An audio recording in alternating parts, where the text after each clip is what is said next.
Okay, it should be running at 60 now, so when I preview the animation again, you'll see it at the proper frame rate. Just fixing this a little bit.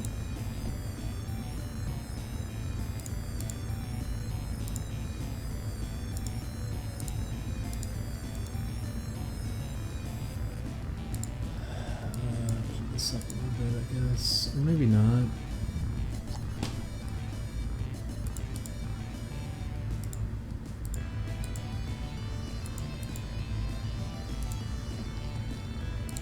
Strips this out a little bit.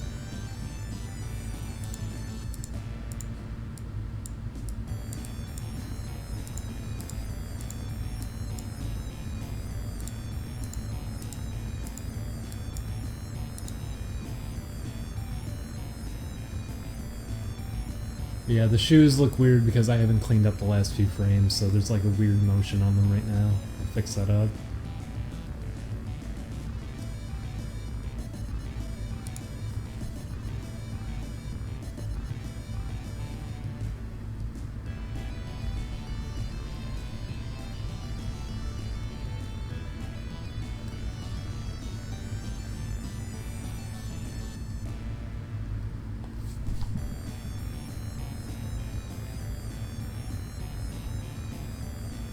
Do you like guys or boys? I like frogs. I like musical frogs.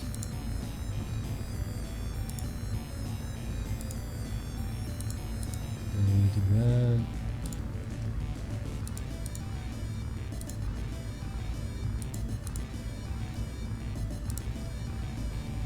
We should save it and go back in. Oh, that was wrong.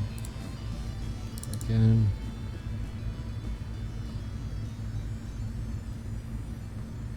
Frogs from Meet the Robinson. You know what? They're alright. They're okay. I didn't think about that. There's one there who has a tuba. He's alright.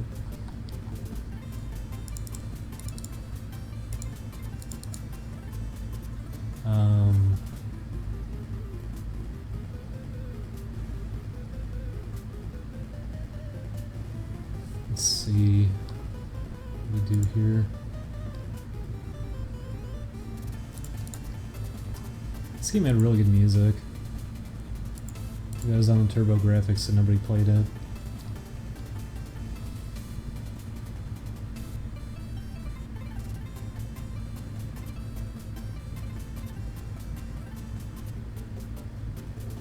About the one from Over the Garden Wall. There's one on the Steamboat. He's good. Zaiden donated $5. No message, but thank you, Zaiden.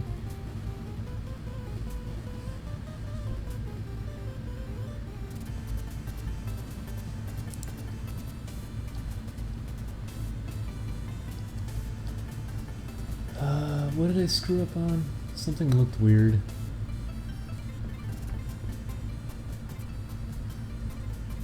Oh, thank you, Hath Not. It's a good name. Thank you, Hath Not, for $5, and I said keep up the work. Thank you, I will keep up the work. Anyone play Project Justice Rival School? I love Rival Schools a lot. Too bad it's kind of just a dead series now. How does the shoe look there?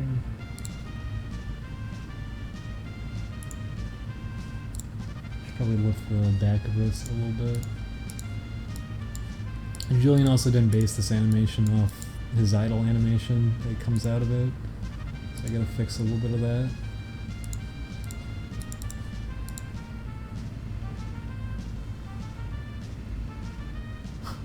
The frog from Samurai Jack that yells they're coming. I like that. I thought that was funny.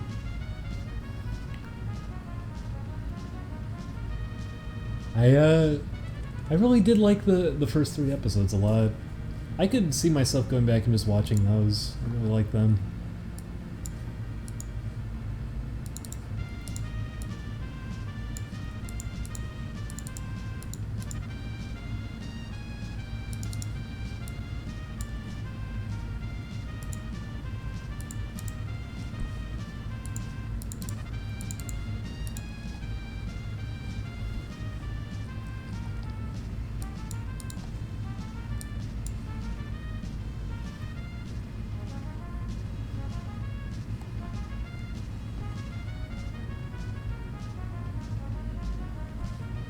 I would not say Samurai Jack is a dark and gritty reboot. I would say it actually maintains the original tone pretty well. It doesn't feel like it's going too out of the way to be adult rated.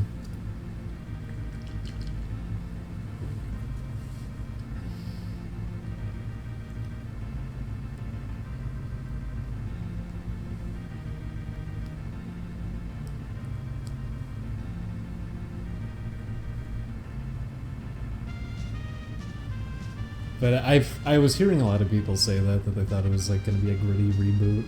When it first started airing, people were saying that they thought it was just going to be all gritty and serious, and then they got mad at the second episode, starting with a Aku having a therapy session with himself.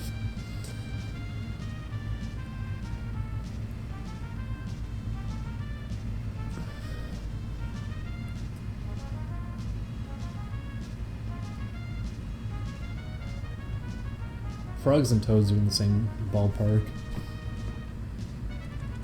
Well, the Ren and Stimpy, that's completely different. Adult Party cartoon was a mess.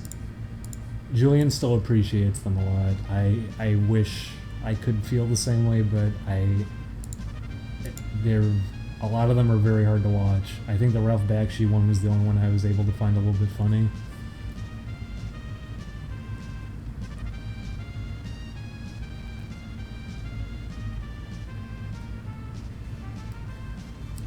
Thank you, Lil Herschel. You donated yesterday too. Thank you, Lil Herschel, for $5.32, saying the donation count was bothering me. Thank you, Lil Herschel. And Dr. Lemur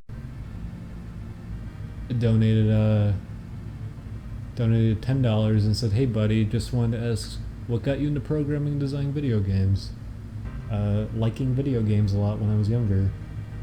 And when I was probably, like, how old was I?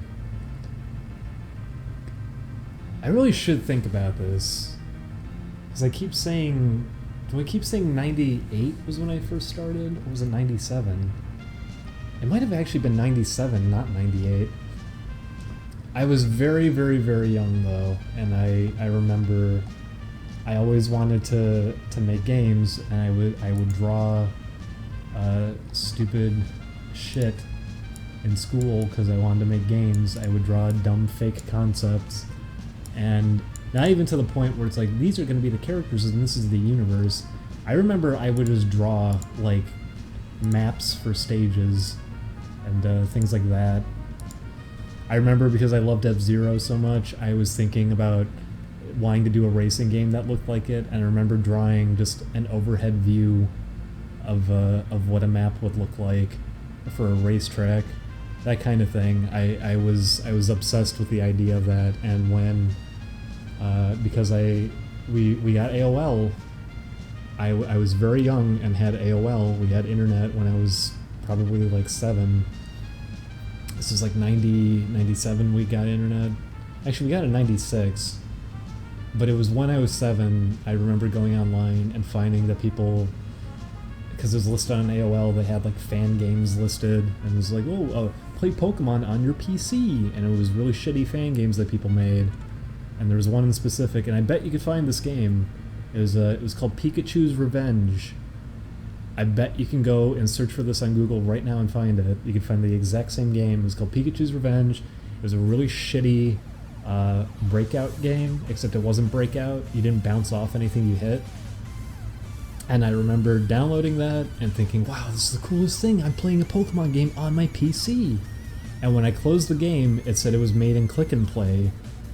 And I thought to myself, like, wait, what is that? And I read, and it said, make your own games. And I got so excited, and I dug around. I tried to find what Click and Play was. I ended up getting it, and made really, really terrible games in it because it barely worked to begin with, and I was a stupid little kid.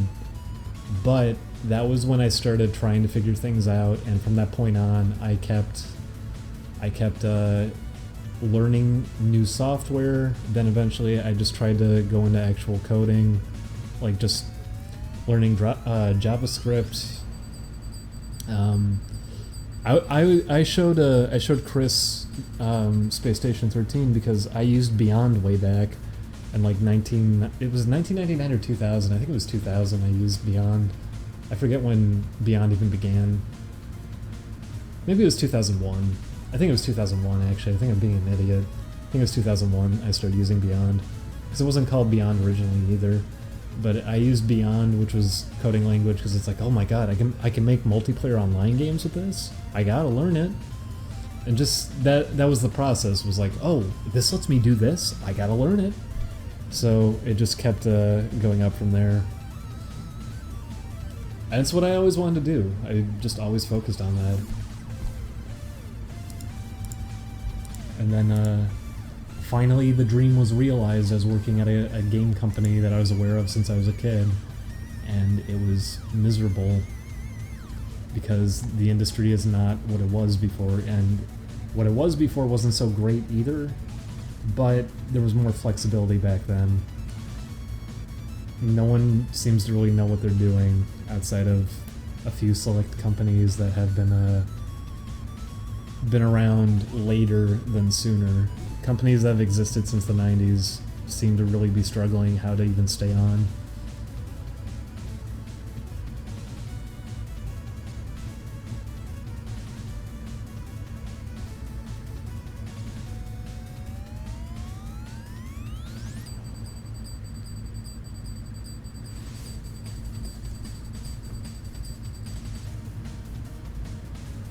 Do people pronounce it Jalico? Because I always hear people say Jalico, and I always say Jalco because whenever a game started up, they had the Japanese guy going Jalco. I thought that's how you pronounce it because that's how he says it. I like their logo. I don't remember them doing really anything good, but I like their logo.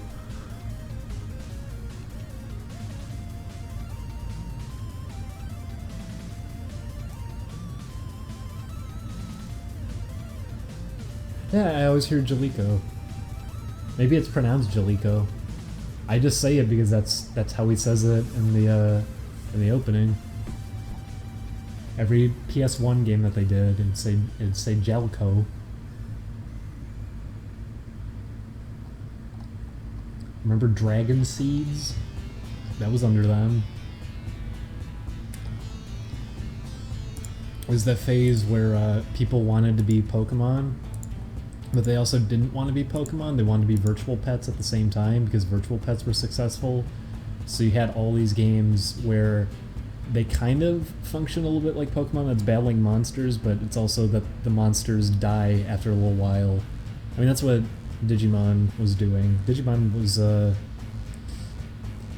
I remember being excited when Digimon became like a bigger thing because I had the original virtual pet and I got all excited. That's like, oh, it's a show now and everything too, wow. But it was looking at that. It was like a combination of the two, that people would look at Pokemon, they would look at Digimon, and they would just do that. They would do virtual pet combined with RPG, and it doesn't end up working very well because it's like, hey, Digimon World 1 is that. Digimon World 1 is you raise a Digimon, you spend all this time tediously training it, you go into an area, you kill some of the enemies in there and make some progress, Digimon dies, start over, raise a new one, spend all this time training it, make a little more progress in that area, Digimon dies, start over. That's how Digimon World 1 works, and it's very, very tedious. And that's what Dragon Seeds was, I remember. Dragon Seeds was, you would do that. You would raise a dragon, and you would spend forever building it up and training it, and finally when it's strong enough to win fights without really trying, it gets too old and they retire it, and you have to get a new one. It's also the combat in Dragon Seeds was just rock, paper, scissors. That's all there was to it.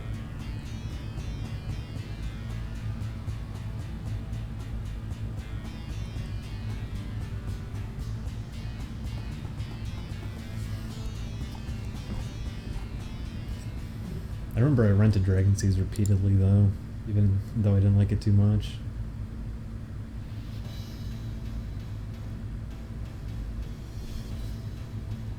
I'm surprised that there hasn't been like a virtual pet that caught on as an iPhone app. And thank you Hanzigay for 232.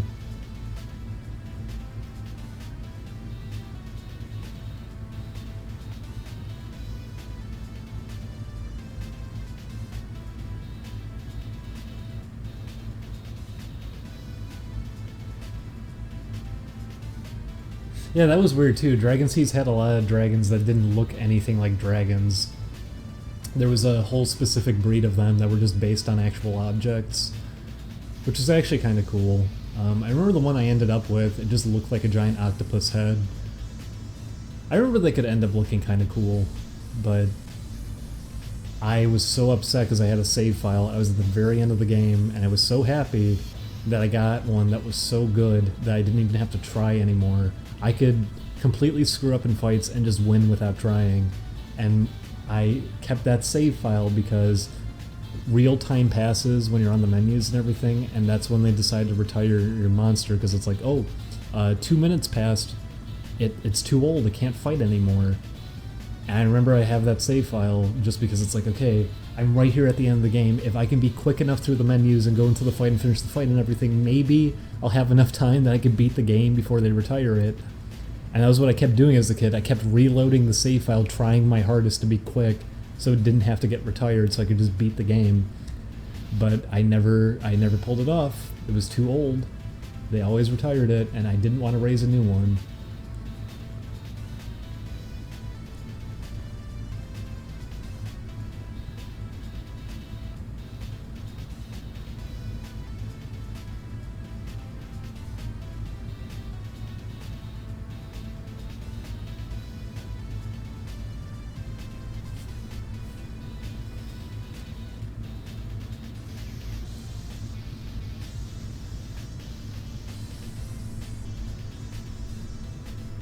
Anyone remember Robopon? I remember when I was in school, one of my friends was bragging that he got Robopon and kept insisting it was the coolest game ever. And I was like, I'll say this, I actually like some of the designs in Robopon a lot. I think Fighting Foodhounds has some good designs too. Metabots though, Metabots has some of my favorite designs for like robot characters. It's called Meta-Rot over there, but Metabots have really cool designs. Point is though, Robopon was Pokemon but with robots, and I remember my friend kept bragging to me how he owned it and how it's so much better than Pokemon. And I was like, well, what's special about it? And the big thing that he kept bringing up was, well, it has a speaker on the cartridge, and it says stuff to you. And for the longest time, because I never actually got to play it, I never saw it in stores, I remember just thinking like, that's so fucking cool. The game talks to you? That's so fucking cool. And then I learned years and years later, it doesn't do that. Isn't it? Can anyone tell me what it actually does? Because I read up on it. I've never seen a cartridge of it still. But from what I heard is, it's just like, it has a battery built in, and it beeps sometimes to tell you that something happened in the game. And that was it. That's all it did. I remember this kid kept describing it like it talked to you, like the game actually talks to you.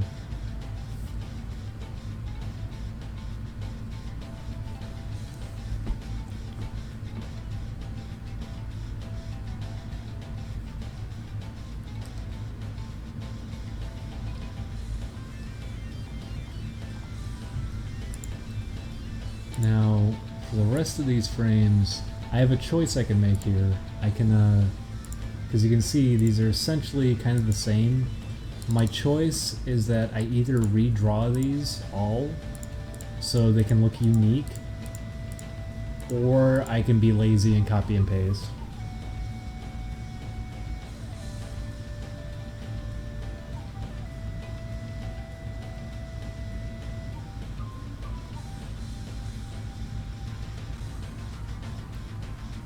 It had a few different stuttered beeps for different messages. That's what I read. Is that it just did beeps. It wasn't anything special.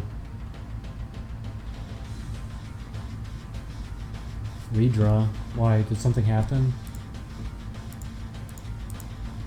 Oh, I'm a moron. It was a response to what I said like a few minutes ago.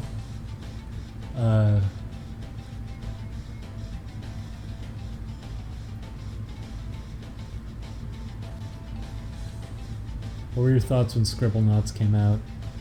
I remember being excited a tiny bit, and then I played it, and I just didn't care.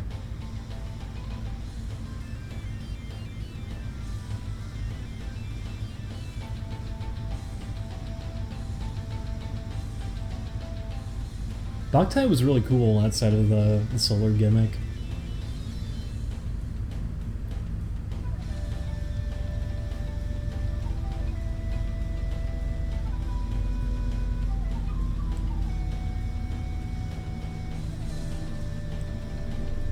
I really like the art in it too. It's a really cool looking game.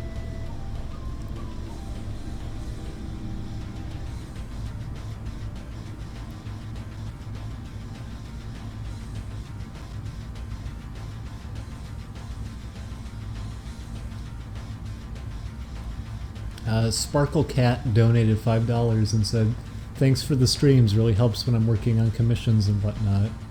Well, no problem. Oh wait, Sparkle, you're the troublemaker from last Tuesday.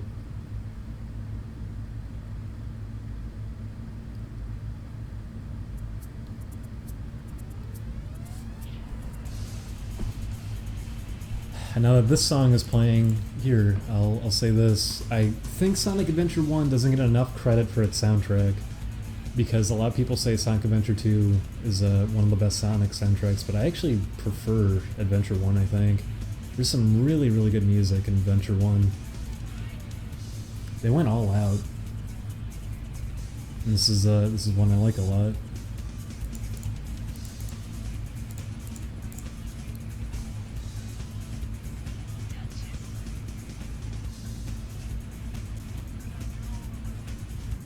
I still think 2 has a real good soundtrack, but I really like Sonic Adventure 1's soundtrack.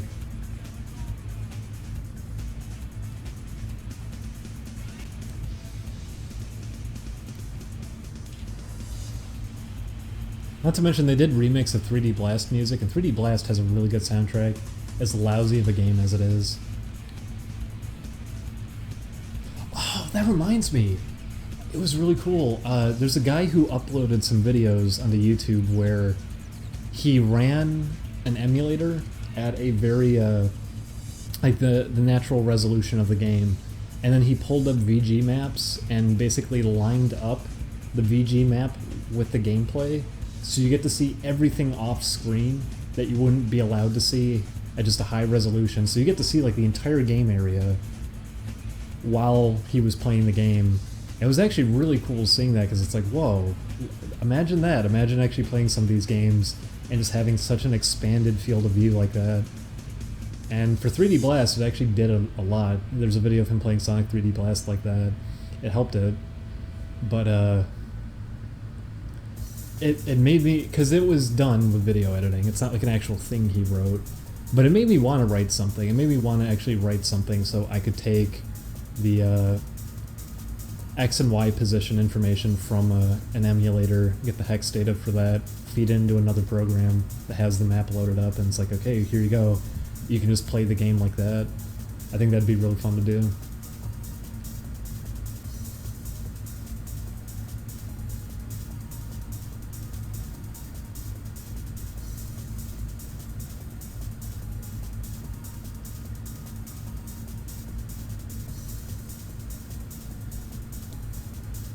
3D Blast on Saturn was kind of neat. You're only saying that because the special stages were in 3D. It was the closest thing to getting a 3D Sonic at the time.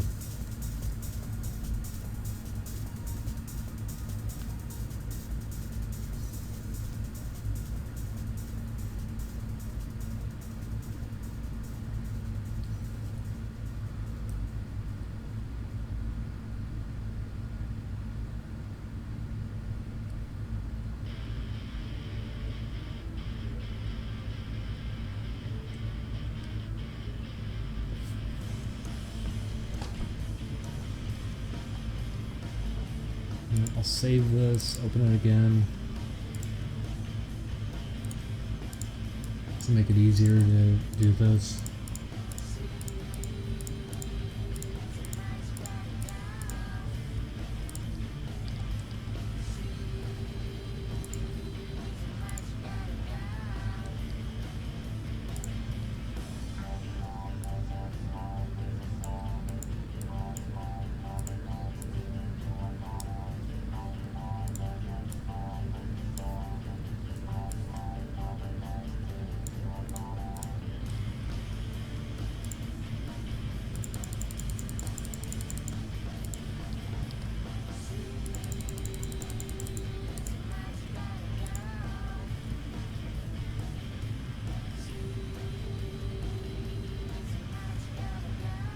Do you think Sonic Extreme is going to be good? No, I do not. I don't think Sonic Extreme is going to be good at all. I liked the pre-rendered visuals they had for it. The Sonic graphics actually look pretty decent. And some of the lighting they actually had in the test environments they showed in videos kind of look cool, but that was not going to work well as a game. And while people are just going to say too, like, oh, it's because of fisheye lens, that's not even my issue with it. My issue with it is it's grid-based. Everything is either a 45-degree angle or a 90-degree angle, and it's got like the perspective of Bug and Bug 2 that were on the Saturn. It doesn't seem like that's going to work at all for a Sonic game, that you can move in 8 directions and it's going to be you kind of fighting with that, walking to the foreground and background, having to line yourself up with specific set tiles as opposed to a game that just kind of flows. Because they had an example where it was actually in a rendered out 3D area. That would function way better than what they were doing later on.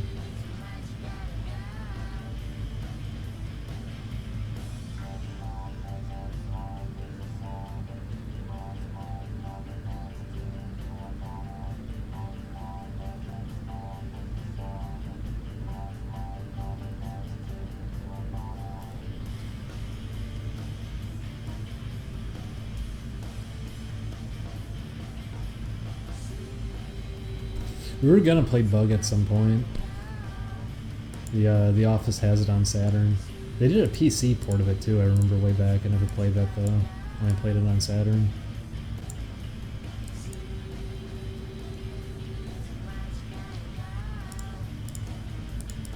Whoop, that was a big oopsie.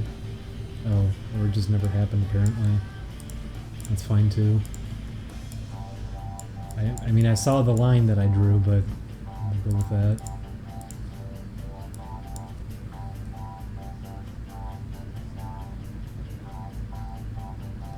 Yeah, maybe you should be paying attention. You're gonna miss the whole stream.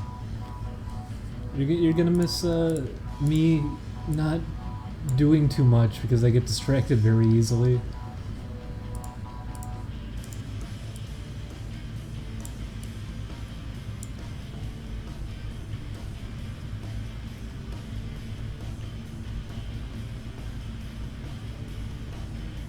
What did you think of Hollow Knight? I haven't played it.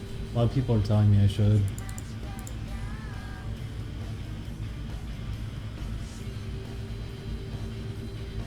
Why are they kissing? I thought it was supposed to be a father-daughter thing. What? What? Father-daughter thing? Where did that come from? What made you think it was a father-daughter thing?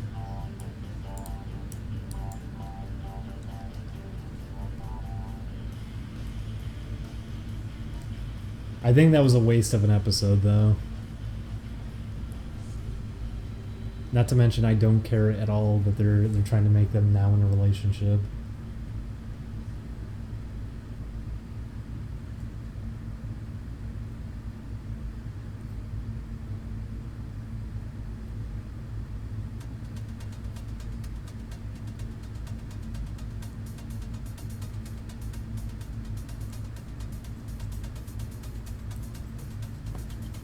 An episode like that wouldn't have happened either way back when it was first airing, because the emphasis was on it being like an adventure serial. You could just hop in at any point. There wasn't really any continuity beyond the first couple of episodes, and you wouldn't have had an episode like that where very little happens and it exists just for the sake of something like that. It wouldn't have done that because it wouldn't have been interesting on its own. So I think that's part of why it also feels kind of weak. It's an episode purely designated for that kind of thing. And it's just not that interesting. I'm also just biased anyways. I don't like Ashi at all.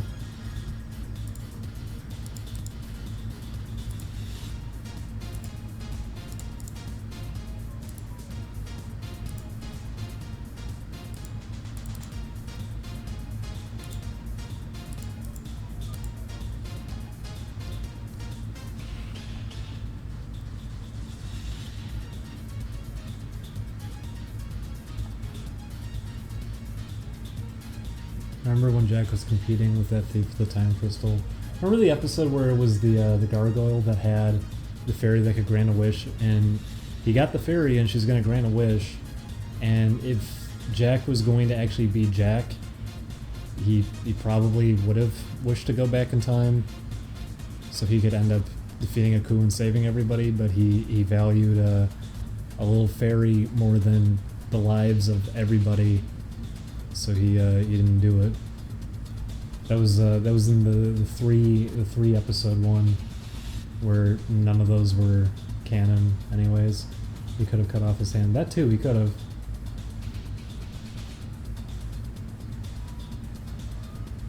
It's because she was trapped. I get it. I know.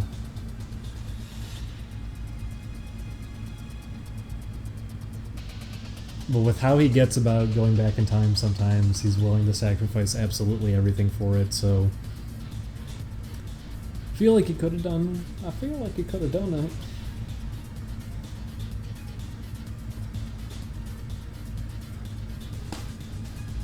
And then in the first one he got himself murdered because he's a dummy. And then was the second one with the cannibals?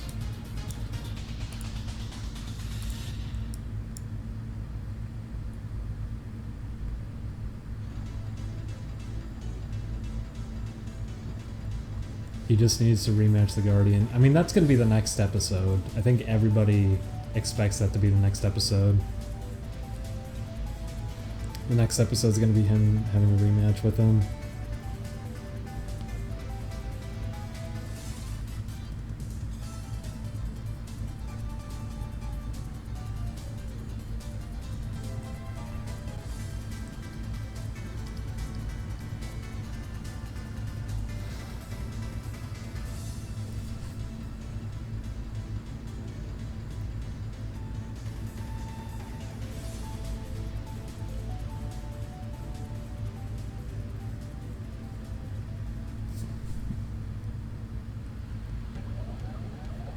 Is extremely violent. Is it? It's been pretty tame in a lot of episodes.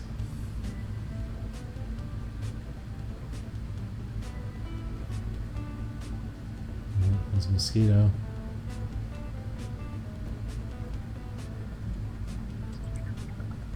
Why is the line on the left so fat underneath his glove? Because this one's not done yet.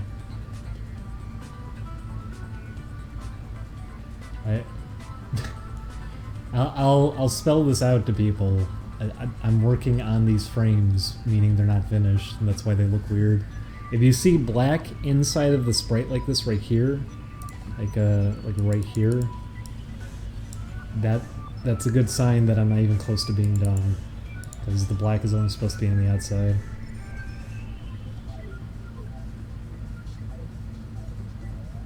There's a little mosquito flying right in front of me. Get out of here.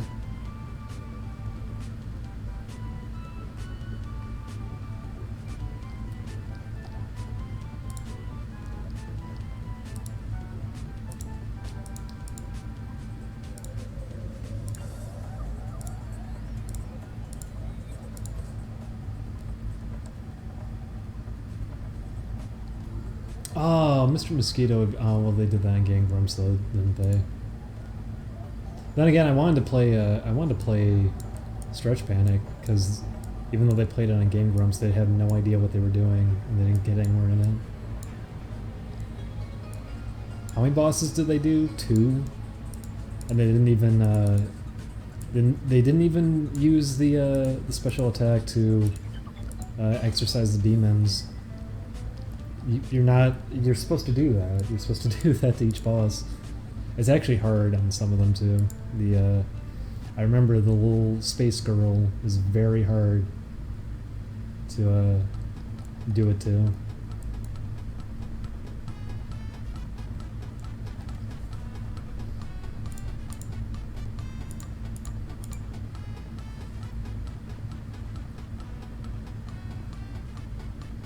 We were gonna do Stretch Panic. We played it really late at night, and everyone was so tired that they didn't even feel up for finishing it, even though we were really close. Are you excited for E3? I have not been excited for E3 in a long time, but we might be going. We'll see. If not, I'll stream for sure during E3. Because that's been a tradition for me for a long time. What resolution is the sprite?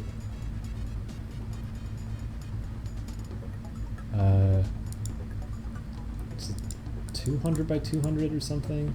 I mean, there's no consistent scale because there's a lot of different animations. Like this one is very wide as he's punching.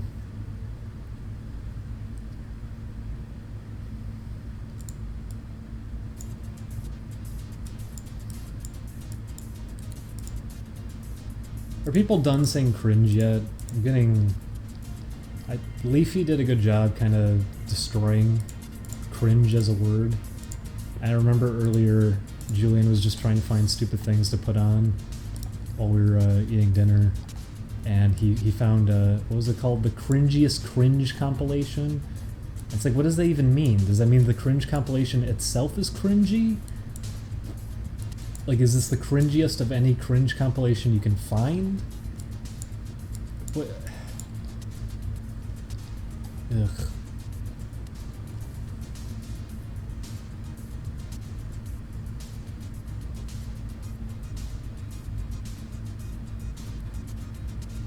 Yeah, we saw that too. Try not to cringe.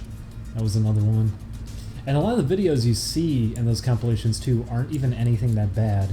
Like you'll see there's a high schooler giving like a presentation, and that happened to me all the time in high school where the teacher's like, oh, try to make it entertaining or interesting, so you end up doing stupid shit that you don't have like any faith in. You don't think you're being funny. It's just like, whatever, is it gonna give me a good grade? Is this good enough for you? So you'll see videos of that with like a classmate videotaping it, and you feel like shit watching it because it's like, you know they didn't want to fucking do this. It's a school presentation. And you're gonna upload this online and act like they're being foolish for it, and no one gives a shit either. I always assume that the people who make these compilations are people who probably know some of the people involved in the videos, and they like want to give them a hard time or something. Because one of them was just like a little... She looked like she was 10, and she was just stuttering a little bit, giving a speech in front of an auditorium. And it's like, you're really gonna upload this? This is your big funny haha cringe, is just a little girl not being able to read a speech properly?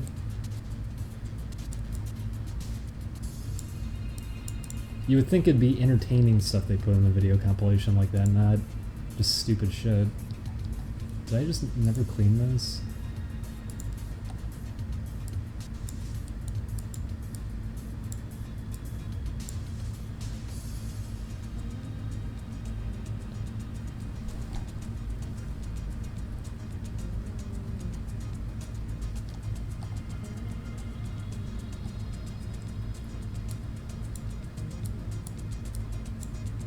Oh, fun fact about the song, because we used it in our Patreon, and I licensed it and everything. There's an ad on our Patreon video because despite me licensing it, it still got picked up by the YouTube system, and I just didn't feel like disputing it. It was a waste of money though. We paid to license the song, and we still got hit anyways. So anyone who was wondering why there's an ad on that video, there's why there's an ad on that video.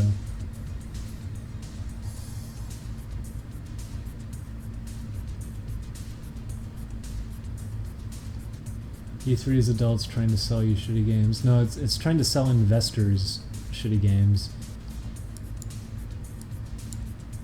So that's why you hear about a lot of garbage that nobody honestly cares about.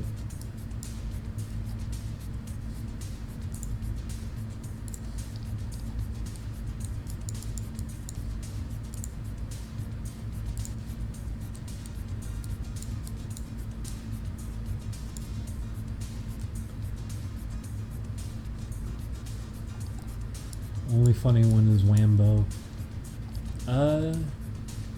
Yeah, pretty much. I remember the rest of that Minecon video wasn't very entertaining.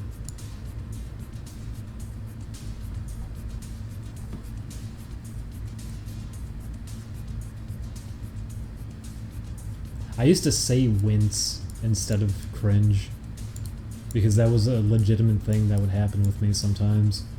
Like, there we go, I got the mosquito. I could not watch Brawl Taunts. Physically, I could not sit through Brawl Taunts, and that's not like an exaggeration. I can't actually stand it. It's so painfully unfunny that I feel really anxious when it's going, because I think to myself, like, oh my fucking god. They put this up, they put this out there, they really thought this was funny. It's stressful for me. I watch it every month with it. Well, you know what? I'm very proud that you're able to tolerate that somehow. I can't do it. We had Chris over, and Chris was reciting it.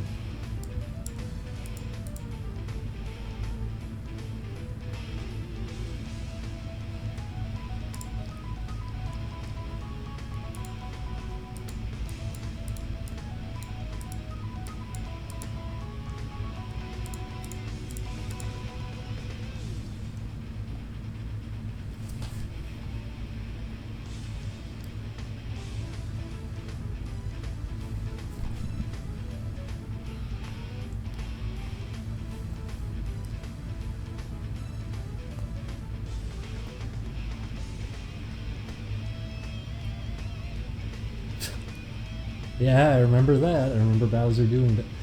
Brawl Taunts 3 is actually the worst one, surprisingly enough. But the ones that Kerbifer and Rena Chan did were pretty bad. Namely because Kerbifer also was so off-putting in general, but in terms of that video. Oh my god, the fucking... I like, you're too cheap. Or no, it's I'm a moron. It says, I'm too cheap. And the guy goes, Sonic's not cheap. He's just fast. And the guy goes, dude, isn't he why we turned off Smash Balls at our tournament? I don't even know what that's supposed to... What does that imply? That's why people weren't using items in Melee too, right? Like, I know it's stupid to read into it that hard, but it's like at the same time though, there's no joke. There's no actual joke, because it doesn't apply to the game. It's a joke that's supposed to apply to the game and supposed to be like, hey, guys who like Brawl, you understand this one, right? But it's like, no, because it's not right. That's not accurate. He's not even a very good character in Brawl. Then on top of that, that's not why they turn off Smash Balls. Like, on 5 different levels, that one doesn't work. On top of it already just being unfunny anyways, coupled in with really bad voice acting to make the delivery of that worse, coupled in too with just bad animation. Whew. What was the other one? Marth is... Or not Marth. Ike is too cheap, and then Zelda... Zelda says, stop being so cheap, Ike, even though... I mean, I am too, with fireballs and all. You know, yeah... Rock bottom worst character consistently in almost every single Smash Brothers game, Zelda is too cheap. I don't know why that comes up in every single Brawl Taunts video, because it's not a joke, and it's not accurate either. So if you're a fan of Smash Brothers, you don't get anything out of those videos. And if you're a fan of funny video game ha-has, you don't get anything there either. You get Crapton Falcon, something that I remember saying as like an 8-year-old when I played the original Smash Brothers. Show me your boobs. I remember saying that when I was an 8-year-old playing Nintendo 64 Smash Brothers. It's lowest of the low.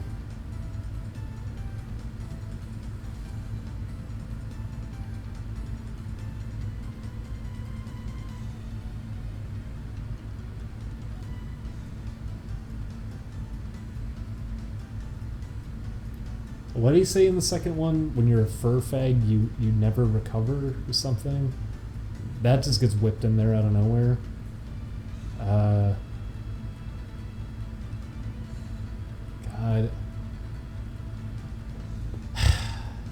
I hate thinking about it. It's actually stressing me out to think about Brawl Taunts right now. I'm gonna stop. I don't want to remember all the unfunny jokes.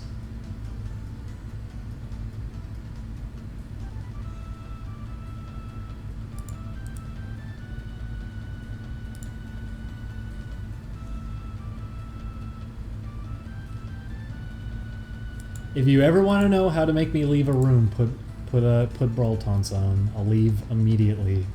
I can't stand it. I cannot sit through it.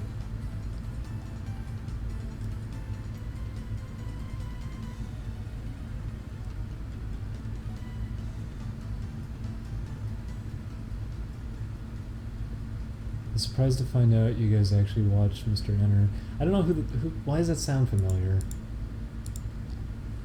Is that the guy I was talking about who did the, is he the one who did the video about the worst Family Guy episodes, and he stops and tells everyone that if Peter Griffin made you want to commit suicide, that you should call a hotline, and he gives a number, and he's like dead serious, saying like, I can't believe Family Guy was teaching its viewers how to commit suicide. Is that the guy? Is that video's, that video's something.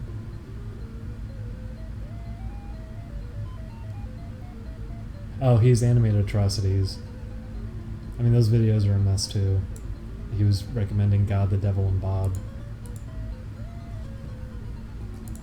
And the common argument that this was so poorly animated when it's typically animated pretty well. You just don't like what the subject material is.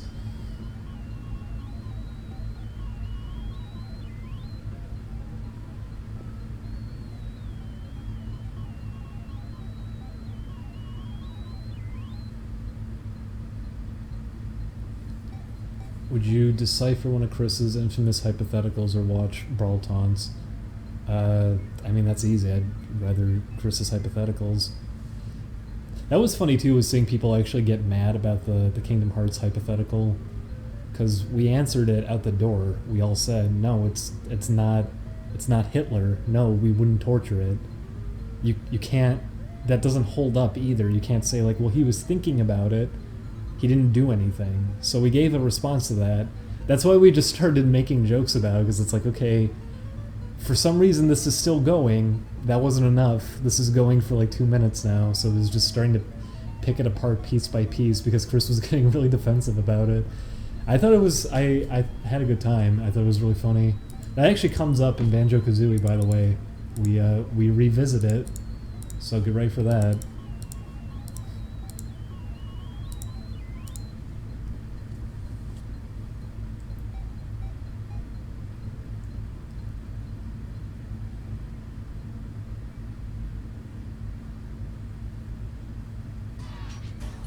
But he would kill the Jews if he could still. He was trapped in a room with no doors, no windows, and there was a light.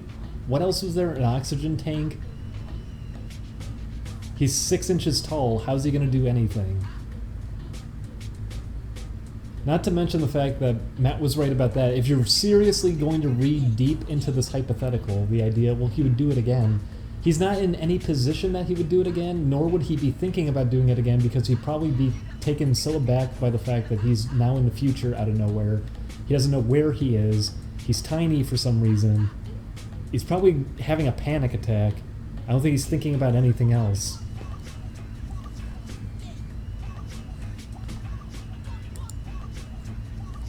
He didn't do anything. And the idea that, well, maybe he could. Okay, well, he didn't do anything yet. Nor do I think he's in a position that he could do anything.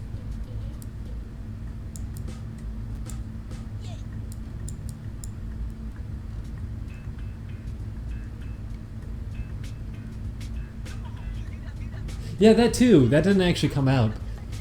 Does he remember that? Does he remember committing suicide?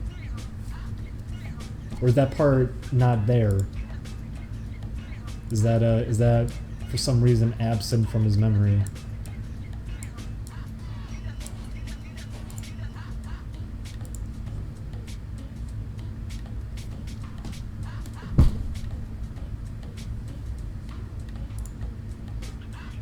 I thought it was funny that people took it so seriously, though. I remember reading a lot of responses to it as if this was a life or death situation. It was just a little joke hypothetical. I remember people were doing that with SleepyCast stuff too. They were thinking these arguments were much more major than they really were, and they're hammed up a lot of the time. Because that one was like hammed up to a good extent. That's why we did it for like 10 minutes straight.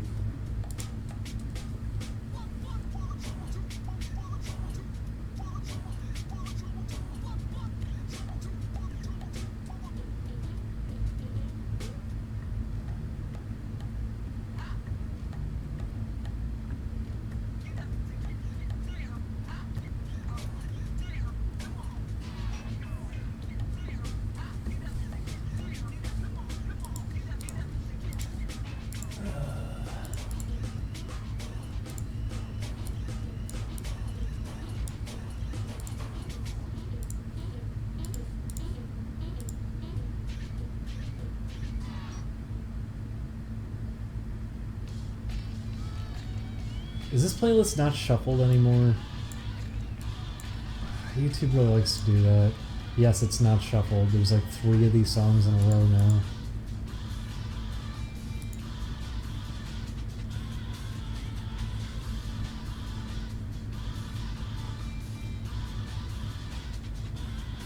Oh, the guy who uploaded this is Z Mario. He's also the one that made the Disney, or not Disney, the Nickelodeon Doug wiki. Yes, I've seen Hideki Naganuma requesting for a remake. It's not gonna happen. I feel bad for him. I hope he gets involved with more. It seems like he's just really caught up on Jet Set Radio wanting it to be a thing again, when I don't think it ever will be. Its time, unfortunately, kind of passed. It doesn't really have... believe me, I would love if they did something with it again, but it's not gonna happen. But I'd just like to see him involved more in games, doing music. He's really talented.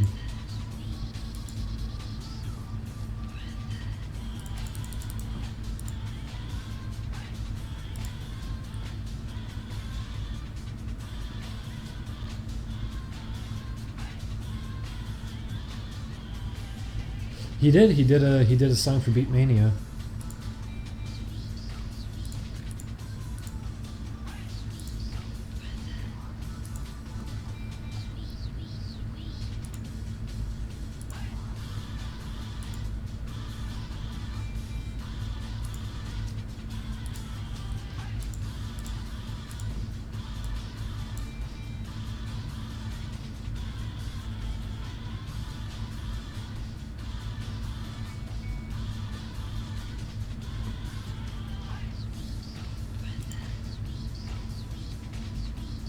Jet Set effectively evolved into what Sunset Overdrive became. I wouldn't say that.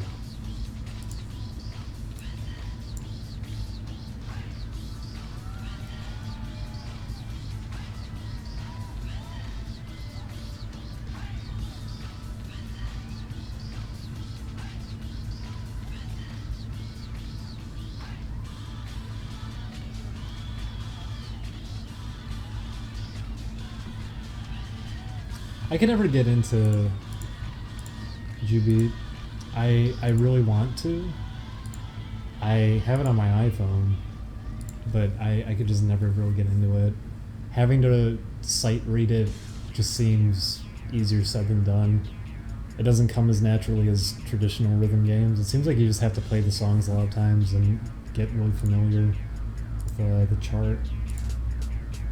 I mean, that obviously goes for other Bimani games too, but that one in specific seems like that's a big part of it. Does it have a random option in the actual arcade version? Because that's how you familiarize yourself with other Bimani games, is that you set it to random or super random, so you just repeatedly play songs to get familiar with note formations that you wouldn't typically see.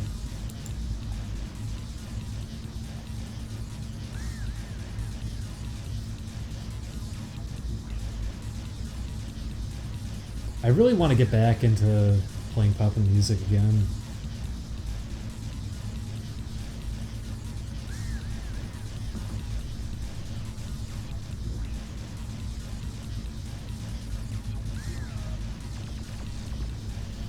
Once upon a time, I could play songs that were in the old level system. It was level 40.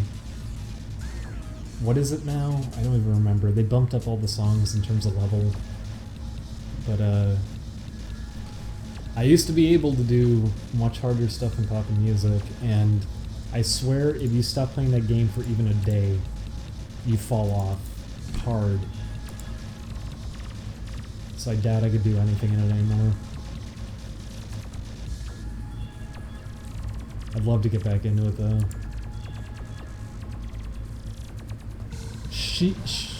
Round Numbers donated $1.68. Thank you, Round Numbers. And she app donated $5 and said, I've been watching your streams for a while and it's gotten me back into art and animation, so thanks. Also, someone I used to go to high school with 3 years ago would reference Brawl Taunts daily, so I feel your pain. I'm so sorry. I knew someone in high school who had a Control-Alt-Delete t-shirt. And I remember the shirt was like 3 paragraphs of text, which always confused me. Like, why would you own a shirt of that? Why would you buy that? Why would you think to make that as merchandise? So people walk by and stop in front of you just like, hey, hang on a second, I want to read what your shirt says. There's like 3-4 paragraphs here.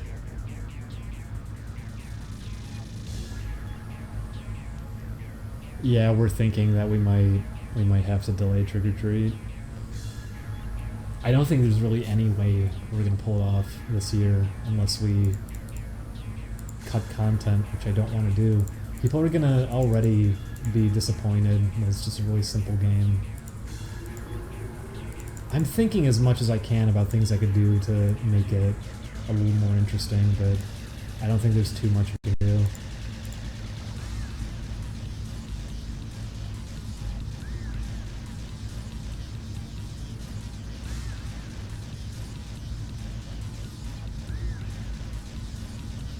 Poppin' music at higher levels is just frustrating because I noticed they did this over time too, because I remember way back playing 14 and 15, the cabinets had much more spaced out buttons that were larger, and then over time they kind of shrank them down more.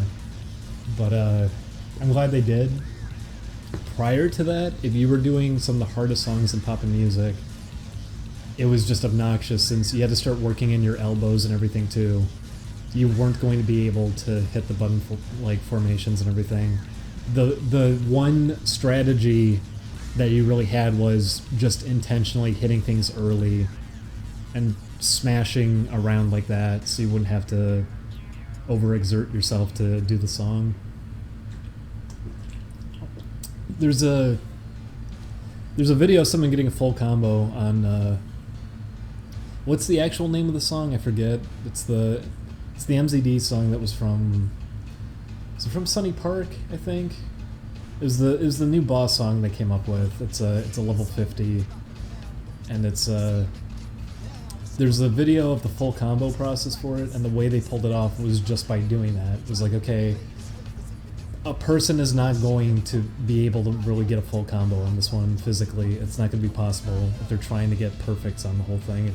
If they're going to get a cool rank on every note, it's not going to happen. So it's them trying to figure out shortcuts they can do by hitting notes early and just pounding a bunch of the buttons at once to make it simpler. And that's what you're going to have to end up doing if you can't actually do that with yourself. If you don't have the kind of energy to throw yourself on top of the controller to stretch your arm out over it, that's your workaround to it. But that means you have to study the chart. You have to become familiar with that so you know how to go about doing shortcuts.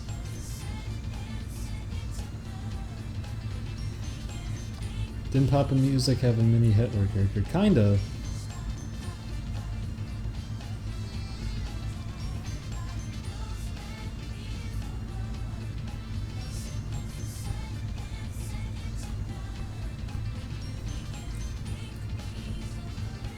Will there ever be Tough Bippy merchandise? You know what? We actually did get approached to potentially do stuff like that. And what I'll say is, if we end up doing it, I would like to get something like figurines done for it, because it's very simple character designs, and while I wouldn't care for like posters or shirts or something, I don't think that's too interesting. That kind of thing I'd actually kind of be into.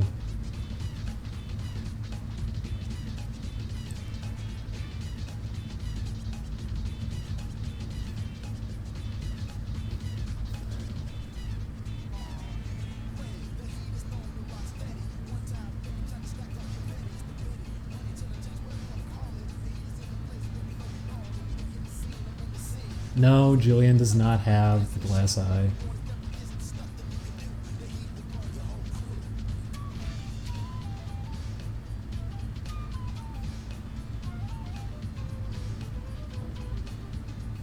If I'm gonna go into this will never happen territory of like complete fantasy, something like a Reveltech, or like how they just have models that you can buy.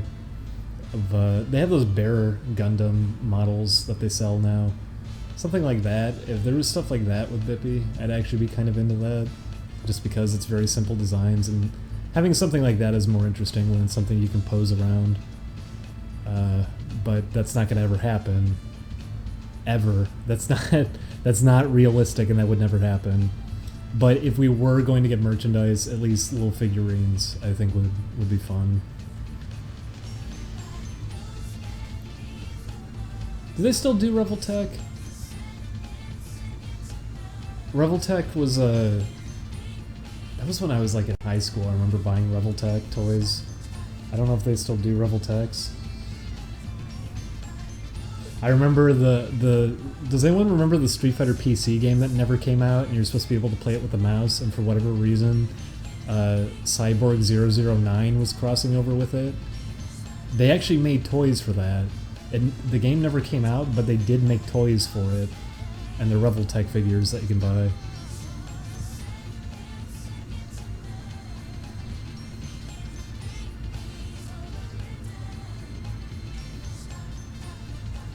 Isn't Reveltech the one that did the Woody? Yes, I think that was a Reveltech. Reveltech stuff is fun because they're you get to do a lot with posing them and everything, but it also, you can just swap pieces out of other ones, which is always fun to do. Why is everyone talking about that now? I don't... If someone's gonna draw porn of it, I don't care. I think there's been porn already.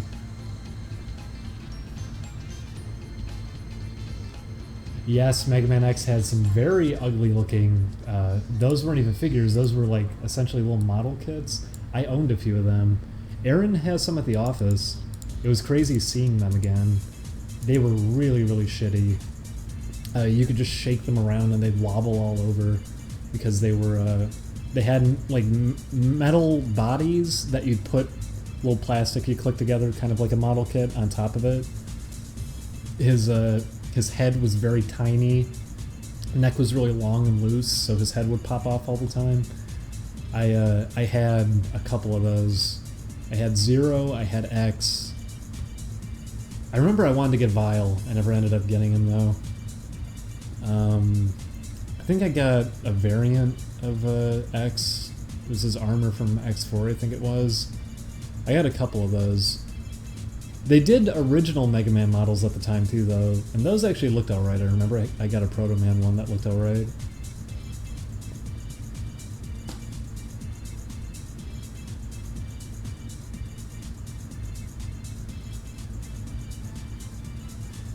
It's true, there was a Vile Ride armor, and Aaron has it at the office.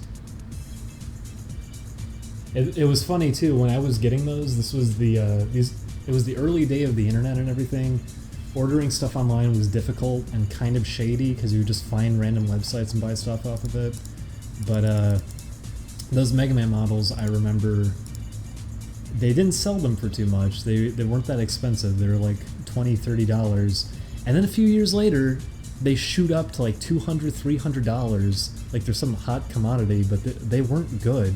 That happened with the Mario Kart toys. Does anyone remember those? They had Mario Kart toys that you could pull back the cart and then it would drive, and they came with some items from Mario Kart 64. The figures themselves were very posable that you could put in the little go-karts. Some of them looked terrible. I remember there's a Wario one and a Donkey Kong one that looked awful. Bowser has really bloodshot eyes, but kind of looks okay outside of that. But the Yoshi and Mario ones are probably some of the best figures I've ever seen of Yoshi and Mario. They look spot on to the N64 models at the time. But those went for a fortune online, I remember. People were selling that shit for $400. It's insane. I had a few of them. They were selling them online for a lot of money when you could still find them in stores.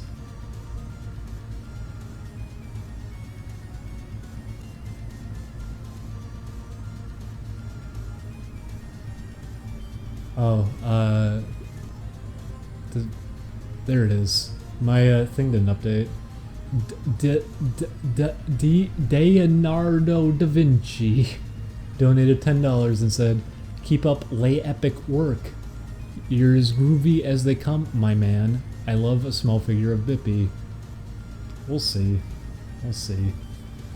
Thank you, Leonardo da Vinci.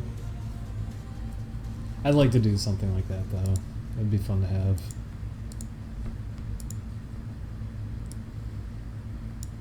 Like I said, I mean, Bippy's a really simple design. A lot of the enemies and bosses are going to be kind of designed with the same sort of mentality.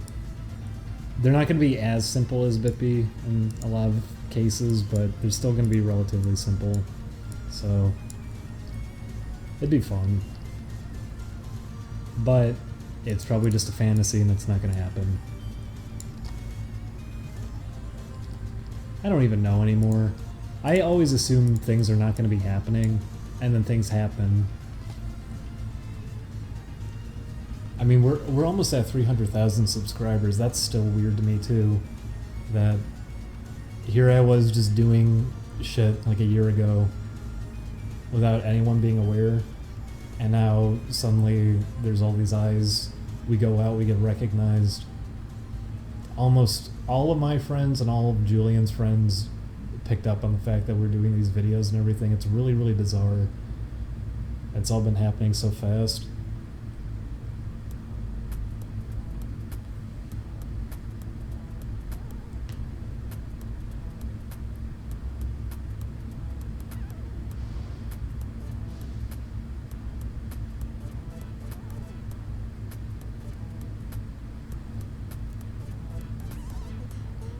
I don't know how we got recognized in person. It's happened a few times though. I guess people just hear our voices and they see Julian, and Julian looks like his little drawing of himself, so they assume. But it's happened a few times. That makes it even stranger to me, because it's like, okay, people typically don't even know what we look like, and we're still getting stopped.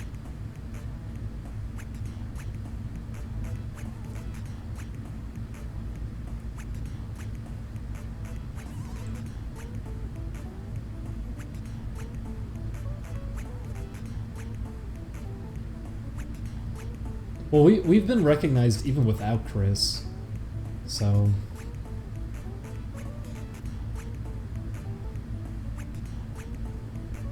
This was music for the Xbox Live Arcade version of ToeJam and Earl. They came up with some menu music for it, which is really, really good.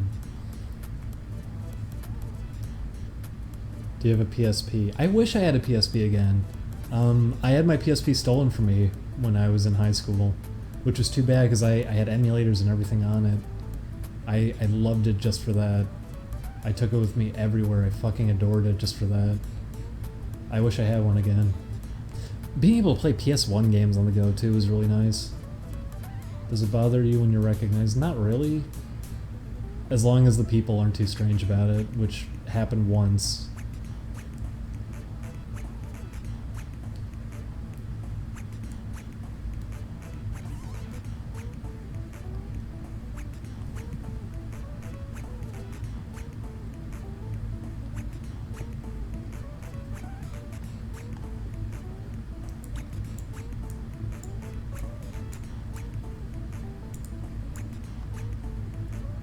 That does not look good.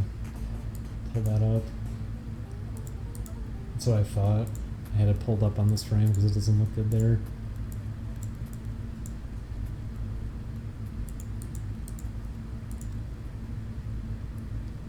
Still gotta fix the shoes.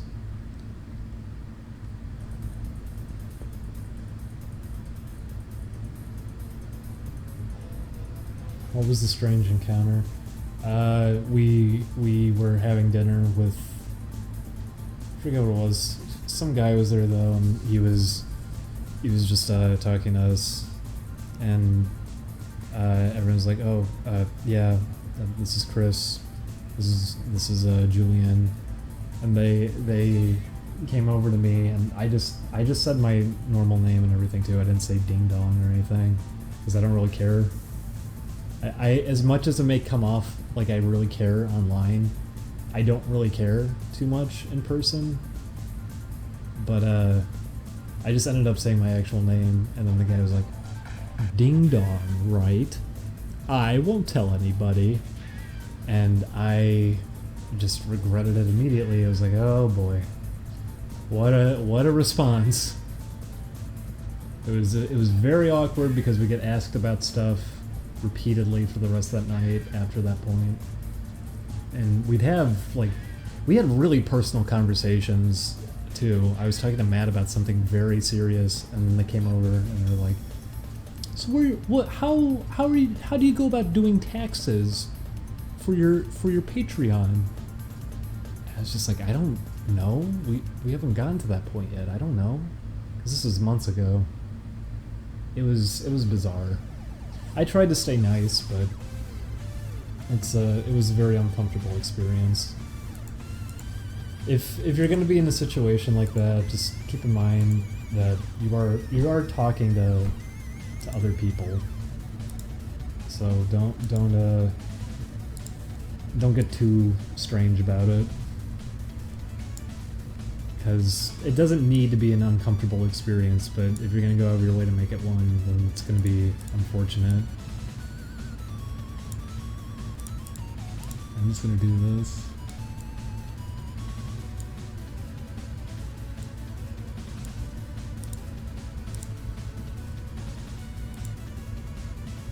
Everyone always posts the other Silver Surfer song, but I like this one more because it gets to this part.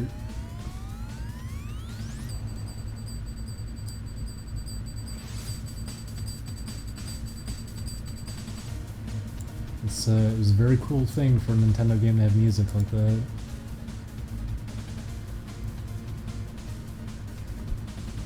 What's the rarest video game thing you own? Probably nothing now. I think all my possessions are kind of gone.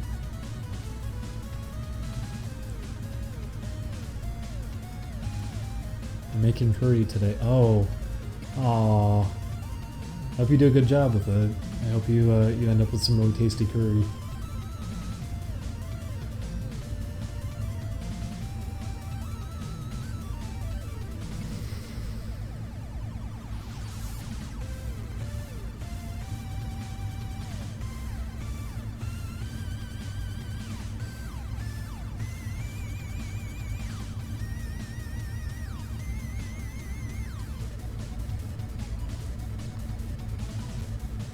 You got some curry tips and tricks. Prepare to spend a lot of time making it. Frying your own chicken in vegetable oil is going to cost you a decent amount of money, depending on how much you're getting. So be ready to make good use of it a few times, not just once. But you want to get it just right when it's boiling, because you don't want it bubbling out or anything. It's not hard to fry chicken at all, though. It's very, very easy. I'm glad we did it. It turned out really great. Stores seem to sell breadcrumbs specifically designed around being used for things like tempura, or if you're doing katsu or anything. So we got, what was it, panko or whatever? We got some of that. You just drop it in there. You get some good chicken breasts. You put some egg on it, you get some flour on it, roll it around in breadcrumbs, pop it into some vegetable oil, leave it there for about 3-4 minutes. Fried chicken's not an essential part of curry, LOL. Yeah, I know. I'm talking about how we did it, you fool. But it's very easy frying chicken up. And then the curry itself, people seem to just kind of use curry powder anyways. That was what we ended up doing. We got like curry mix. You want to cut up some vegetables of your own to mix in with it. Just boil up some carrots, potatoes, and mix that in with it. You can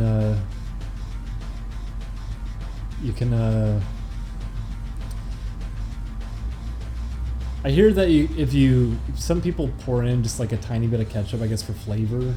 We didn't end up doing that and it was fine. You can mix in apples if you want it to be a little bit sweeter, I heard too. We ended up buying spicy oil from a curry house that we mixed in to make it hotter, which was a good move because when you have spicy curry, that's when it's really good. Really, if you're just gonna do curry, it's not that difficult. It's just very time consuming, and you need to get a lot to make it. We fucked it up hard the first time though because Julian didn't want to fully commit to it, and we don't have a very good kitchen or anything. So we, Julian said, "Let's just get shake and bake. Let's not fry the chicken." And boy, was that a mistake. Frying chicken isn't hard.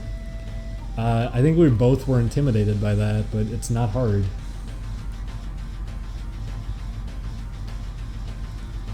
And it turned out great too. It was really, really crispy. The chicken breasts that we made were really crispy. It was fantastic. The curry sauce was really good. We used the spicy oil. We mixed in some vegetables and everything with it. It was really, really good.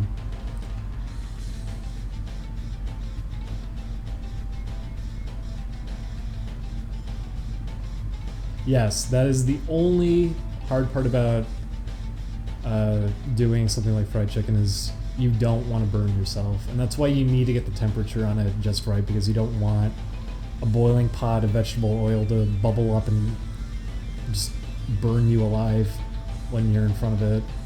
You want to use tongs to just kind of be able to be safe with the chicken. Why isn't Stamper unknown he plays? I don't know. What kind of question is that? I don't know. We haven't had guests on in a long time. There's not any reason for that.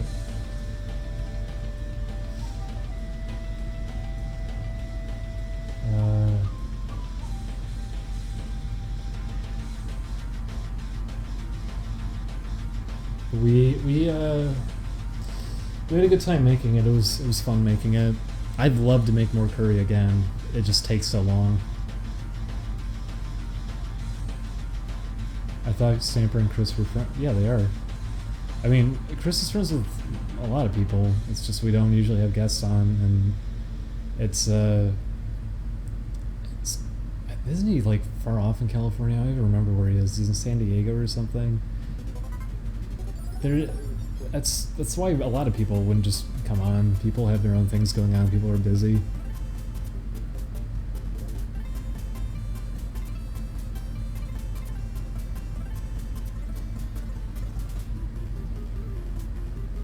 My minor OCD would fill that spot in black. That's, if you zoom it out, you're not going to even notice it. There's a little bit of that on some lines. Like right here, there's a little bit of black going inward and then transitions.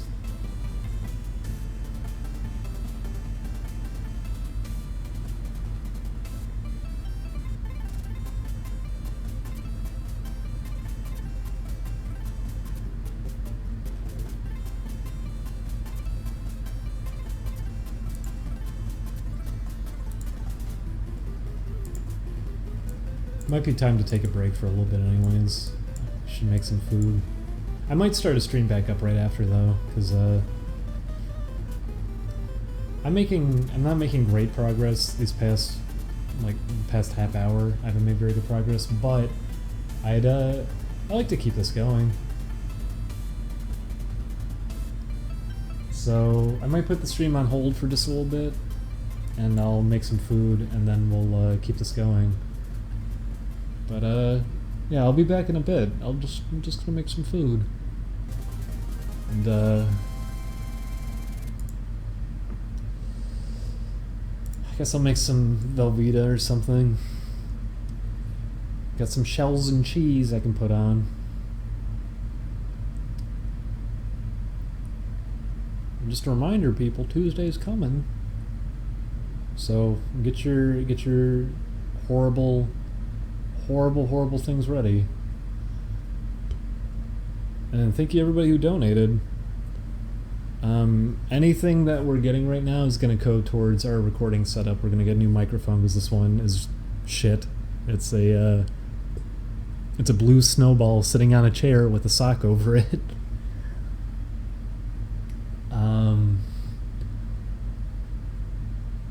We actually have a recording device coming today, I think. So I could try messing with that later, see if I can get capture going. But yeah, I'll be back in a bit. Just gonna make some food. I'll see you all in a bit.